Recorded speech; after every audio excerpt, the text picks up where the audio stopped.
अस्सलाम वालेकुम to class बच्चों, आप सब कैसे हो। इंशाल्लाह आप लोग अपने घर में बिल्कुल ठीक और खैरियत से होंगे और आप अपना काम साथ साथ कंप्लीट करते होंगे। तो आप सब बच्चे अपनी स्टूडेंट बुक खोल लें और स्टूडेंट बुक का पेज नंबर 1 खोल लें, जिसमें हम मज़मून कर रहे हैं। प्रीवियस लेक्चर्स में हम मज़मून 1 कर चुके हैं, मेरा दोस्त। अब हमने शुरू किया हुआ है मेरा कमरा जमात, जिसकी हमने 4 लाइंस जो हैं वो कर ली थी।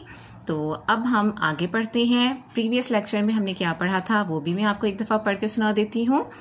ये मेरी जमात का कमरा है, ये हवादार और कुशादा है। कुशादा मैंने आपको बताया था खुले को कहते हैं। हवादार का मतलब होता है कि जिसमें वेंटिलेशन होती रहती है, हवा आती जाती रहती है, गर्मी महसूस नहीं होती।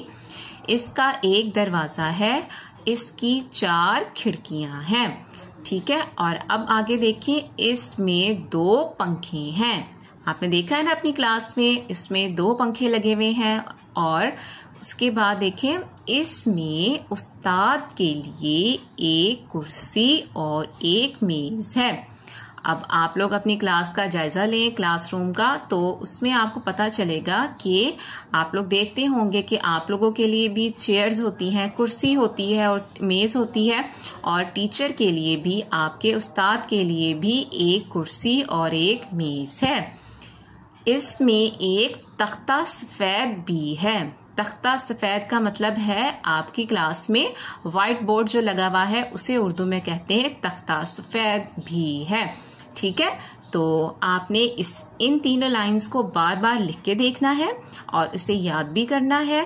कि आप किस तरह याद करेंगे। इसमें 2 पंखे भी हैं, इसमें उस्ताद के लिए एक चेयर, एक कुर्सी और एक मेज़ है, और इसमें एक तख्ता सफ़ेद भी है, ठीक है। तो ये हमारी होगी 1 2 3 लाइंस हो गई। मतलब ये 4, ये हो गया 5, ये 6 और ये 7। अब हमारी 7 लाइंस जो है वो कंप्लीट हो गई हैं। और यहाँ आज की डेट लिख लें, 28 मई, ठीक है। तो इंशाल्लाह नेक्स्ट लेक्चर में हम ये मज़ीद 3 लाइंस जो हैं वो हम करेंगे। और आप लोग अपना काम साथ साथ करते रहें, याद करें और आप लिख लिख के देखा करें, ताकि आप सबको अल्फाज जो हैं वो लिखने आ जाए।